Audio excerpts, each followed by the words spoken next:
Bagaimana kalau perusahaan tidak membayar gaji karyawannya? Hutang.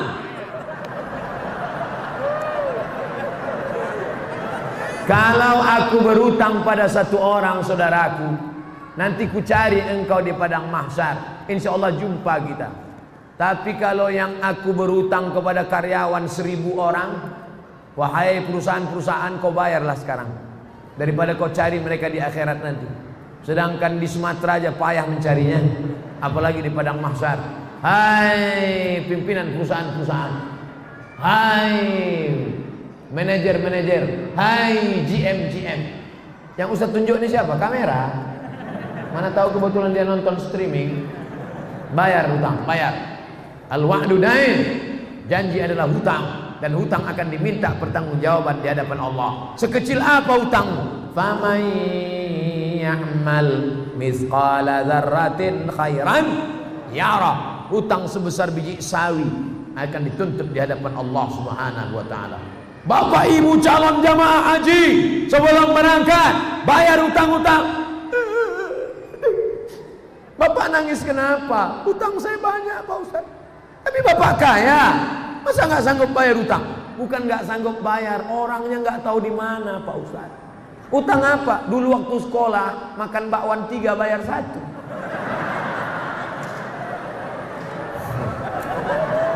Waspadalah. Bayar. Saya mengamalkan surat Al-Kahfi setiap malam Jumat. Bagaimana hukumnya? Man qara'a surat Al-Kahfi yaumal Jum'ah. Siapa yang baca surat Al-Kahfi malam Jumat, pagi Jumat, sore Jumat, siang Jumat, dari mulai habis maghrib, sore Kamis, malam Jumat, sampai habis asar, sampai menjelang maghrib hari Jumat, baca surat Al-Kahfi. Allah lahu min nur. Dia dapat cahaya. Dengan cahaya itu dia bisa membedakan mana hak, mana hoax. Mana hak, mana hoax, mana hoax, mana hak. Kita malam ini bisa membedakan mana orang, mana tiang, mana orang gara-gara apa? Gara-gara cahaya, bukan gara-gara mata. Coba matikan lampu semua, buka mata lebar-lebar. Bisa melihat? Kita bisa melihat bukan karena mata, tapi karena cahaya. Makanya ada orang buta tapi hafal Quran. Kenapa? Matanya tertutup tapi hatinya terang. Nur cahaya. Alhamdulillah Pak Ustaz, saya sudah dapat. Bapak dapat? Iya. Kenapa? Nama bini saya Nur Cahaya. Maka siapa yang mendapatkan nur? Orang yang membaca surat Al-Kahfi hari Jumat, malam Jumat. Yang sudah mengamalkan, terus hadisnya sahih. Baik, yang belum mengamalkan, segera amalkan. Mudah-mudahan umurnya sampai hari Jumat. Saya mengamalkan bacaan Ya Razzaq urzuqnil ba'dal fana di setiap habis sunat fajar. Bagaimana hukumnya Pak Ustaz? Ya Razzaq, wahai engkau yang memberikan rezeki, urzuqnil baqa ba'dal fana, berikan aku kekekalan setelah binasa.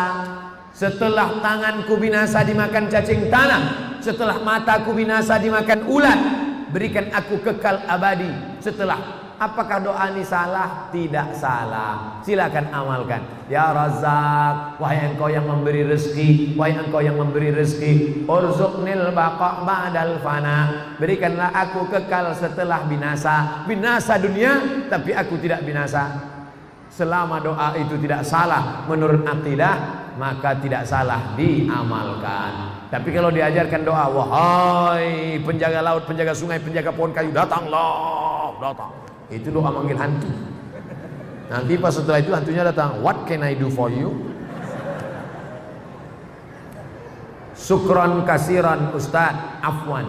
Kalau ada orang menyebut syukran, terima kasih, jawabannya afwan. Menurut Ustaz, jamaah tabligh itu baik apa tak baik? Entah. Ada orang kampung saya punya meja biliar bola sodok. musik keras. Pergi saya ke Mesir kuliah. Pulang saya kuliah, saya sholat di masjid, saya jadi makmum. Imamnya enak sekali baca ayat. Bismillahirrahmanirrahim. Alhamdulillahi Rabbil Alamin. Siapa ini imam? Rupanya yang punya meja biliar dulu. Selesai sholat saya tanya, abang yang punya meja biliar bertato rambut panjang dulu kan? Iya.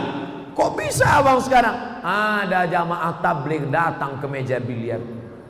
Selama ini ustadz cuma di masjid saja. Ustadz tidak pernah mengajar kami sholat.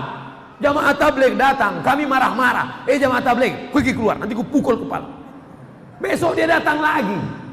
Sampai akhirnya kami muak, akhirnya kami ikut dia ke masjid. Ustadz Somad berceramah di masjid. Ustadz Somad tidak pernah ceramah di meja biliar. Siapa yang membuat preman-preman tengik tobat? Siapa yang membuat orang-orang di parkir tobat? Nih jamaah tabligh. Kira-kira jamaah tabligh ini baik apa tak baik? Yang bilang bukan saya. Saya cuma nanya aja. Jadi kalau ada orang mengatakan jamaah tabligh tidak baik, kenapa jamaah tabligh tidak baik? Karena jamaah tabligh pakai sorban, Nabi Muhammad pakai sorban. Jamaah tabligh tidak baik. Kenapa? Karena jamaah tabligh pakai jenggot, Nabi Muhammad pakai jenggot. Jamaah tabligh tidak baik. Kenapa? Karena jamaah tabligh mengetuk pintu rumah ngajak sholat. Itu yang dilakukan Nabi Muhammad. Assalamualaikum, ayo sholat. Ustaz Somad kenapa enggak melakukan ini? Saya takut. Orang jamaah tabligh tak ada takutnya. Assalamualaikum, Pak Haji, ayo ke masjid Pak Haji. Jangan ajak-ajak saya. Kau belum lahir aku udah haji. Besok dia datang lagi. Assalamualaikum Pak Haji. Waalaikumsalam. Ayo ke masjid Pak Haji. Jangan ajak saya. Saya sholat di Masjidil Haram 1 rakaat, catatannya 100.000 rakaat. Udah penuh amal saya. Saya udah sedikit lagi masuk surga. Jangan ajak saya. Besok dia datang lagi. Lama-lama Pak Haji bosan, udah kumat jantung. Ayolah. Nih jamaah tabligh. Kira-kira jamaah tabligh ini baik apa tak baik? Udah 2 kali kutanya. Saya punya keluarga. Ini panjang ini. Ini tak pertanyaan tak curhat. Saya punya keluarga. Oke, saya paham. Mempunyai sebidang tanah. Oke. 20 kali 15 meter. Ya. Namun tanah kami dikuasai tanpa hak oleh tetangga kami. Oke, jelas. Dengan ukuran lebar 7 meter. Pertanyaan saya, apakah orang yang mengambil hak tanah kami berdosa hingga akhirat? Qaidah sibrin, sejengkal kau ambil, quyida, dililitkan ke lehermu sab'i aradin, 7 lapis. Sejengkal kau ambil 7 lapis tanah dari lehermu. Apalagi 7 meter? Apakah keluarga anak menantu turut berdosa karena mengetahui bahwa orang tuanya telah mengambil? Ya, yang tak tahu malam ini ku beritahu. Yang pura-pura tak tahu, tak mau tahu, aku kasih tahu. Andai tanah ustadz yang dibuat orang begini, apa tindakan ustadz? Ku lapor ke Pak Kapolres. Ada orang ngejek-ngejek saya di internet, foto saya di model-modelnya. Disangkanya saya Ustadz Somad itu baik, maafkan. Enggak. Ustadz, ini ada orang ngejek Ustadz. Kita BAP ke Polda. Berapa tahun? 4 tahun. Tenggelam kan? Jangan macam-macam. Apa gunanya di sebelah kanan Pak Kapolres, di sebelah kiri Pak Dandim, ya kan? Kita jalan sama Pak Wakil Gubernur, ada Pak Bupati. Inilah masanya. Main kan? Ustaz, bagaimana hukumnya baca doa tahlil dengan perantara membakar kemenyan? Di Mesir pagi-pagi itu ada satu petugas yang bakar menyan di seluruh toko-toko. Di toko keliling bakar menyan. Keliling. Saya waktu pertama sampai di Mesir, wah, nampaknya orang Mesir manggil setan juga.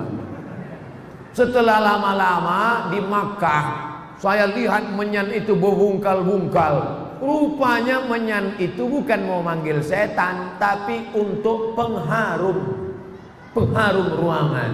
Ketika datang Habib Umar bin Hafiz yang dari Yaman, Hadramaut, dibakar juga di Istiqlal, dibakar. Cuman bukan menyan, tapi serbuk kain, namanya ud. Bahasa kitanya gaharu. Kenapa orang di kampung kita pakai menyan? Kenapa tidak pakai gaharu? Saya tahu setelah saya ceramah di Kalimantan Utara. Saya tanya Pak Gubernur, ya, di sini banyak gaharu. Banyak. Berapa sekilo? 40 juta yang paling murah. Pantesan pakai menyan. Gaharu mahal. Kalau sampailah 40 juta itu kita letakkan di ruang tamu, lalu ada kawan yang hidupkan, itu kita nangis. Kenapa? Nggak tahan asapnya, nggak tahan. 40 juta bro. Jadi kalau di majelis Habib, majelis maulid, sebelum doa baca, itu untuk mengharum ruangan. Karena dengan harumnya ruangan, malaikat-malaikat suka. Tapi kalau di ruangan itu bau busuk, man akala basolan, siapa yang makan bawang merah, makan bawang putih, malaikat tidak mau masuk. Kenapa? Malaikat tak tahan mencium. Malaikat, apalagi jengkol sama petai. Tapi kalau gosok gigi dulu boleh. Jadi kalau ada orang membakar menyan, membakar gaharu, tujuannya untuk mengharumkan ruangan, tidak apa-apa. Tapi kalau dianggapnya asap inilah yang membawa ke alam, ke alam apalah, nah, ini tak betul, berarti keyakinannya tidak benar. Jadi kalau ada yang tidak orang bakar, tanya dulu, ini bakar untuk apa? Untuk mengharum ruangan. Dengan harumnya ini, kan harum gak perlu lagi. Masjid kita ada pakai pengharum ruangan. Sekarang ada orang pakai harum, itu pakai bahan kimia. Ada bahan kimia, kita hirup masuk ke dalam, itulah yang menjadi cancer. Tulisannya CANCER, cancer. Orang kita payah bilang cancer, kenapa? Kanker.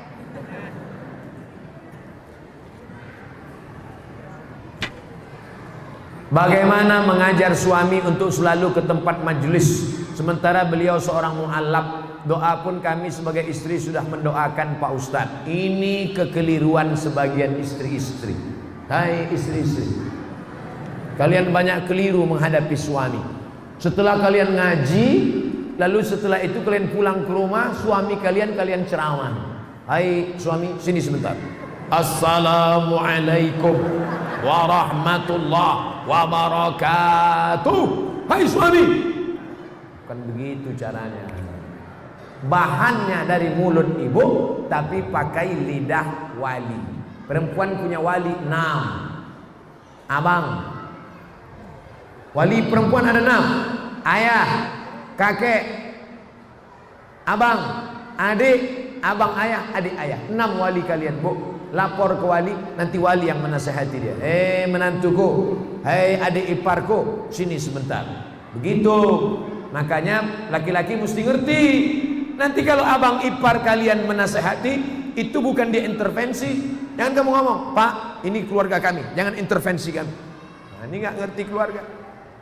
Ibu tetap berdoa, kami juga nanti di akhir majelis tetap mendoakan. Mudah-mudahan suami-suami ibu menjadi suami-suami yang baik-baik semua.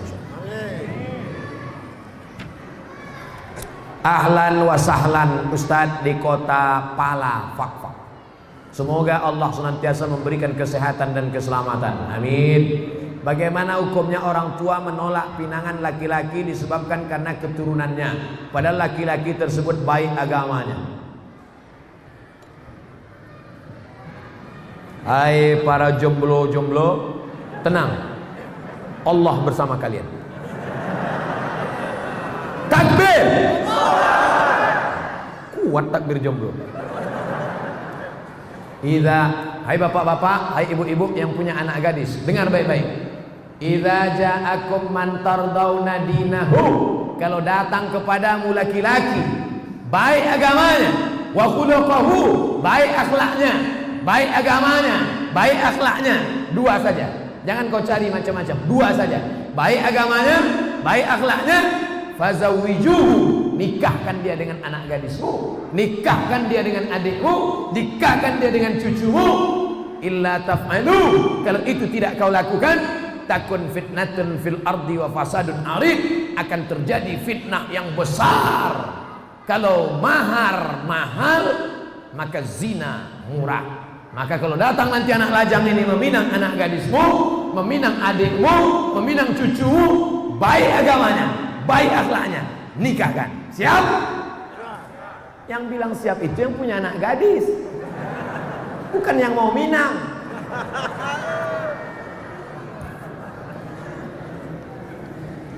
Bu, Pak, kalau kalian cari menantu kaya, nanti dia miskin, kalian jadi benci. Kalau kalian cari menantu ganteng, nanti ketika dia keriput, kalian benci. Carilah menantu yang taat kepada Allah, yang akidahnya baik. Jangan kau lihat warna kulitnya. Bilal bin Abi Rabah dipanggil oleh Nabi, "Ta'al Bilal, aku dengar suara sendalmu dalam surga." Kresek, kresek, kresek, kresek. Bilal itu berkulit hitam, hamba sahaya, orang Afrika Utara. Tapi didengar Nabi suara sendalnya dalam surga. Belum mati sendalnya udah masuk surga. Makanya kalau ada bapak ibu nanti kehilangan sendal, sabar, berarti udah masuk surga duluan. Jangan-jangan sendal saya pula hilang duluan. Jangan kau lihat lagi isu. Ini masih banyak orang tidak mau menerima hanya gara-gara suku la ilaha illallah. Saya sebagai orang Jawa enggak mau kalau anak gadis saya nikah sama orang Batak. Kenapa, Pak? Derajat terlalu jatuh. Masa dari emas jadi tulang? Ini orang. Kalau orang kerja di bank konvensional, gajinya riba atau tidak riba, Pak Ustaz?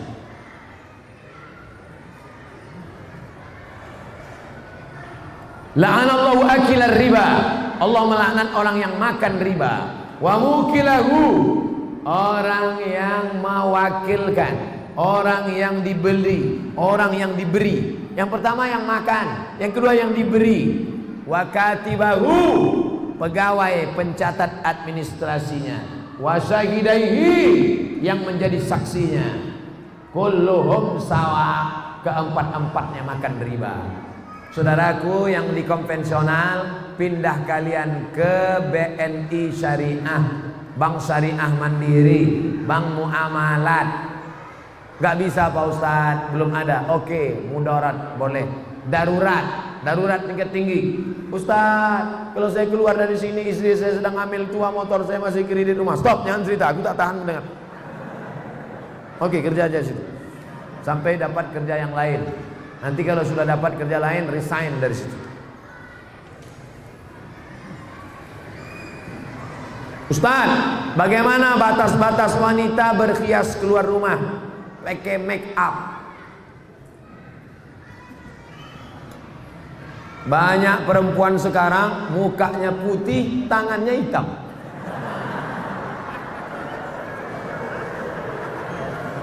Kau cantik bukan karena bedakmu, kau cantik bukan karena sedomu, kau cantik bukan karena bulu mata alismu, tapi kau cantik karena bekas wudhu tahajudmu, kau cantik karena bekas cahaya baca Quranmu. Itulah yang disebut dengan inner beauty, kecantikan dari dalam. Ini perempuan banyak bersolek-solek. Sudah tahu AC mati panas dipakai bedak, luntur. Alis ini cukur, cukur, pakai whiteboard. Oh gitu panas meleleh. Panas ya, iya, orang senyum semua. Orang senyum, apa tak senyum, nengok tuyul. Pulang ke rumah mati lampu. Assalamualaikum. Assalamualaikum bang. Istri buka pintu. Allahu qayyum la ta'khudhuhu sinatun wa la nawm lahu ma fis samawati. Ini hantu kok enggak pergi? Ini istrimu bang. Jangan bersolek-solek jahiliyah. Ustaz, saya ini mukanya pucat. Muka saya pucat Pak Ustaz. Nanti kalau saya nggak pakai bedak, orang nyangka saya sundel bolong.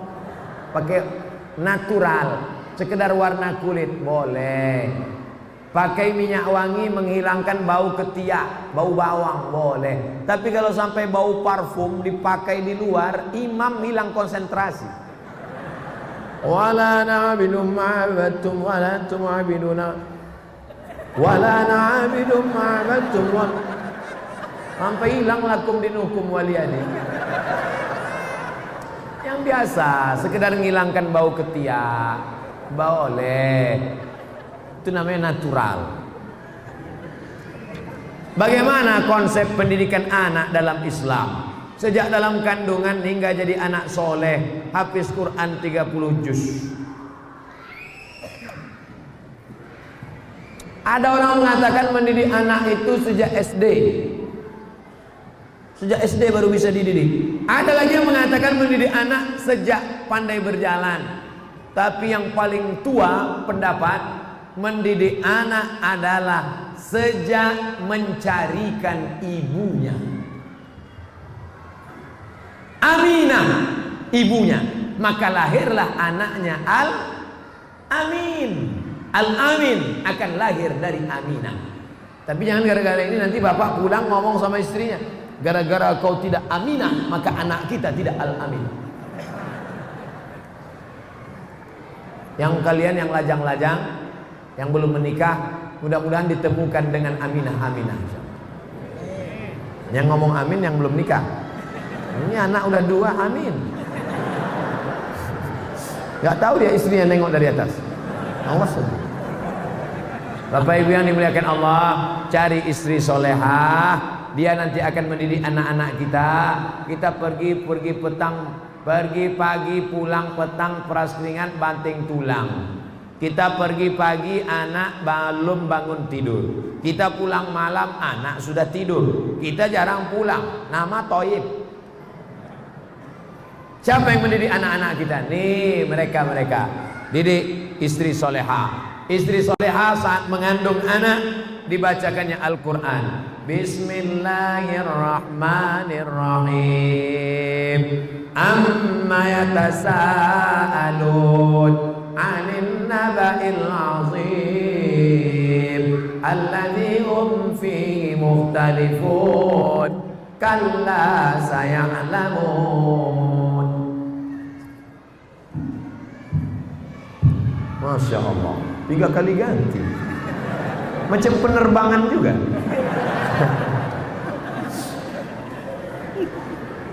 Istrinya soleha. Istri soleha tadi waktu hamil banyak-banyak baca ayat. Saya yakin dan percaya ini dulu pasti ibunya waktu dalam kandungan banyak-banyak sholawat. Pasti anak-anak ini yang datang mendengar pengajian ini, pasti ibunya waktu hamil dulu baca ayat. Karena kalau dia tak baca ayat, pasti anaknya lompat-lompat. Karena emaknya nyanyi kucing garong tiong racun. Bapak Ibu yang dimuliakan Allah. Setelah itu anak tadi disusukan. Sekarang banyak anak-anak meluk kaleng. Susu sama kaleng. Susukan sama ibunya. Setelah itu kemudian dimasukkan sekolah agama. Bawa pengajian. Kemarin saya pergi ke hotel. Kebetulan di hotel itu tinggal anak MTQ dari Kabupaten Bengkalis, Riau. Umur 8 tahun, hafal Quran 30 juz. 8 tahun, cari di internet. Namanya An-Nisa Zahra dari Riau. Saya tanya kakeknya, "Kek, ini gimana dia bisa hafal Quran umur 8 tahun?" Sejak kecil di kamarnya non-stop 24 jam MP3 Al-Quran. Jadi Bapak Ibu nanti pulang dari sini lagu-lagu dangdut, Cinta Satu Malam, Kabikaci Kabigam, Coach Kotahe, campakkan ke laut. Jangan rusak laut, nanti dimakan ikan hiu pula, bakar. Alhamdulillah Pak Ustaz, semua CD-CD lagu dangdut udah saya sodakohkan. Jangan, mengalir dosanya. Balik dari sini lagu-lagu dangdut bakar, robah dengan MP3 Al-Quran. Bagaimana jika niat pakai cadar tapi dilarang orang tua karena takut lulus kuliah tak dapat kerja? Yang nyuruh pakai cadar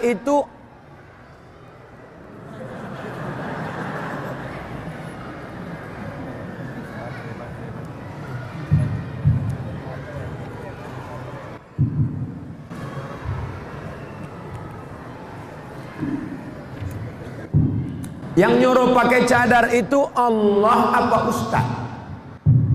Saya ulang sekali lagi. Yang nyuruh pakai cadar itu Allah apa ustaz? Allah. Yang ngasih rezeki itu Allah apa ustaz? Allah. Kenapa takut pada kerja padahal yang ngasih rezeki Allah, yang nyuruh pakai cadar Allah? Ikhtilaf antara wajib tak wajib. Saya tak mempermasalahkan. Yang sudah pakai cadar bagus. Itulah akidah. Mana akidah kita? Ibu-ibu jangan takut. Kau jangan pakai jilbab, nanti nggak laku. Kau jangan pakai cadar, nanti nggak kerja. Di mana letak iman kita? Di mana letak keyakinan kita? Bukan satu pintu rezeki yang diberikan Allah. Ibu-ibu yang punya anak gadis, mau dia pakai cadar, alhamdulillah. Jangan takut rezeki. Ya Razzaq, wahai engkau maha pemberi rezeki. Wa ma min dabbatin fil ard, tidak ada satu binatang yang melata di atas muka bumi melainkan Allah yang memberikan rezekinya. Cicak itu melata, tak bisa dia ke darat. Cicak di dinding-dinding, tapi makanannya luar biasa. Cicak itu makanannya bukan tanggung-tanggung, helikopter dia makan. Allah menjamin rezeki. Kenapa takut? Bagaimana hukumnya kita mendoakan orang tua yang sudah meninggal dunia, tapi kita berbeda keyakinan? Apakah adanya diijabah atau tidak? Yang berbeda agama ada dua doa. Doa ketika masih hidup, Allahumma hdi qaumi fa innahum la ya'lamun. Berikan hidayah. Berikan hidayah kepada bapakku, berikan hidayah kepada ibuku, berikan hidayah kepada kakekku. Doa itu dia panjatkan Nabi untuk umatnya. Adapun yang sudah meninggal dunia, serahkan dia kepada Allah. Ayahku ini hambamu, kakekku ini hambamu, ibuku ini hambamu, maka kuserahkan dia kepada engkau ya Allah. Itu doa Nabi Isa. In tu'adzibhum fa innahum ibaduk. Kalau kau azab maka mereka itu hambamu ya Allah. Kalau kau ampunkan mereka itu hambamu ya Allah. Kalau kau azab mereka itu juga hambamu ya Allah. Itu yang bisa kita ucapkan. Serahkan kepada Allah Subhanahu wa ta'ala. Kata yang sering belajar, kita yang sering belajar dari ceramah tausiah di YouTube disebut madrasah YouTubiah. Apakah sering menonton dan mendalami ceramah? Akhi, sanad kita mengikuti sanad, akhi, mengikuti sanad.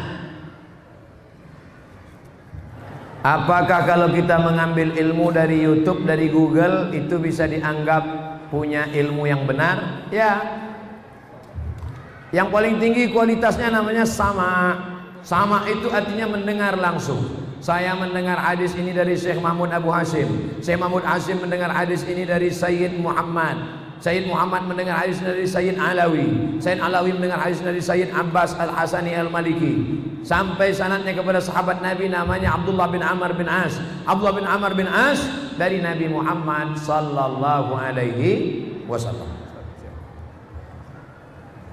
Itu namanya sama, namanya sama. Bagaimana kalau kami dari buku Pak Ustaz? Buka buku, ambil hadis, namanya wijadah. Wijadah namanya. Tetap diakui, cuman kualitasnya bawah. Begitu juga dengan mendengar tidak langsung dari tape recorder, dari MP3, maka itu bisa juga. Yang penting ustadznya ada. Ada ustadznya di alam nyata. Bapak Ibu yang selama ini mendengar saya di YouTube, kira-kira Ustadz Somad itu ada tak di alam nyata? Inilah makanya malam ini dia datang mau nengok. Ada rupanya. Jadi yang penting ustadznya ada. Bapak Ibu belajar dari Habib Rizik Syihab. Habib Rizik itu ada atau tak ada? Ada. Maka boleh belajar. Dari Ustadz Adi Hidayat. Ustadz Adi Hidayat ada. Yang tak boleh itu dari Ustadz Upin Ipin. Nah itu tak ada. Selama orangnya ada, kajinya benar, akidahnya Ahlussunnah wal Jamaah, maka boleh, tak masalah. Ajaztum jami'a marwiyati wa muallafati wa muhadarati. Saya ijazahkan semua MP3, semua video YouTube, semua buku-buku, 37 masalah populer, 99 tanya jawab salat, 30 fatwa seputar Ramadan. Saya ijazahkan semua riwayat-riwayat ilmu yang saya sampaikan kepada ini, semua yang hadir di majelis Masjid Agung malam ini. Jawabnya qabiltu, aku terima. Saya pernah melihat orang mau dikubur, sebelum ditutup kuburannya diazankan. Allahu Akbar, Allahu Akbar. Jenazah mau masuk. Apa dalilnya? Qiyas. Quran, hadis, ijma', qiyas. Tak ada ayat Quran, hai orang beriman kalau mati azankanlah, tak ada. Tak ada hadis Nabi, hai orang beriman kalau mati azankanlah, tak ada. Tak ada ijma' ulama. Tapi kias ada. Mana kiasnya? Lahirnya diazankan, maka matinya pun di sebahagian mazhab Syafi'i. Kalau ada yang buat jangan salahkan. Kalau tidak dibuat tidak apa-apa. Dia tidak macam sholat. Kalau sholat wajib, kalau tidak dibuat haram. Ada dalam hadis, ada dalam Quran, ada dalam ijma'. Kalau mengazankan jenazah ini kias. Sebagian mazhab mau dibuat silakan, tidak dibuat tidak ada apa-apa. Jangan berkelahi gara-gara ini. Orang tua saya beliau taat beribadah, namun di samping itu dia punya ilmu-ilmu yang dapat dari nenek kami. Katanya nenek kami bisa mengetahui masa depan. Sering didatangi meminta keberuntungan. Cara mendapatkan ilmu itu dengan bawa pengorbanan uang dan ayam. Ayam goreng apa ayam hidup? Dengan mengamalkan ilmu itu terbebas dari bahaya. Dan yang anehnya Ustadz, perantara berdoa yaitu makhluk yang disebut amin. Apakah ilmu? Ini ilmu nenek moyang zaman dulu biasanya berteman dengan jin. Dulu jin itu berteman dengan nenek kita. Setelah nenek kita meninggal, dia datang ke bapak kita. Setelah bapak kita meninggal, dia mau datang ke saya. Ketika kita sedang berzikir, tiba-tiba dia datang. Hai Abdul Somad, aku adalah kawan nenekmu dulu. Apakah boleh kita berteman? Tidak. Temanku sudah banyak di fak-fak. Jangan berteman dengan jin. Buka surat Al-Jin juz 29. Fariqum minal insi, ada sebagian manusia ya'uduna birijalin minal jinni, mereka minta kepada jin, fazaduhum rahaqa, maka rusak akidah mereka. Akidah, jangan berteman dengan jin, putuskan hubungan dengan jin. Kertas terakhir, Bapak Ustadz yang kami hormati, sesuai sabda Rasulullah bersabda, barang siapa sholat atas jenazah sampai 3 shaf, maka si mayit masuk surga. Imam Tirmizi. Yang dipertanyakan, jika seorang dalam hidupnya setiap hari kegiatan rutinnya mabuk, judi, mencuri, merampok, dan selalu buat onar sehari-hari, lalu kemudian dibuat 3 shaf, apakah dia masuk surga? Dia masuk surga. Hadis yang lain lebih ringan daripada ini. Man qala la ilaha illallah dakhalal jannah. Siapa yang mengucapkan la ilaha illallah Muhammad Rasulullah masuk surga. Cuman masuknya kapan? Dia berjudi, dia obok-obok dulu di neraka. Dia berzina, dia obok-obok dulu di neraka. Nanti ujung-ujungnya masuk surga. Hadis model seperti ini namanya hadis targhib wa tarhib, memberi motivasi supaya kita rajin melaksanakan sholat jenazah, supaya rajin la ilaha illallah. Kita mau bersihkan dari narkoba, bersihkan dari zalim, supaya kita masuk surga tapi tidak singgah di neraka. Allahumma ajirna minan nar, Allahumma ajirna minan nar, Allahumma ajirna minan nar, wa qina azabannar. Amin ya rabbal alamin. Jam 21.59, jam 10.22 genap 2 jam kita bersama. Kurang 20 menit lagi. Berarti kita sudah bersama 2 jam kurang 20 menit. Sejam setengah lah itu Pak Ustaz, terserahlah. Yang penting kebersamaan kita malam ini mudah-mudahan bernilai amal soleh. Ala hazihin niyah wa kulli niyatin salihah. Al-Fatihah.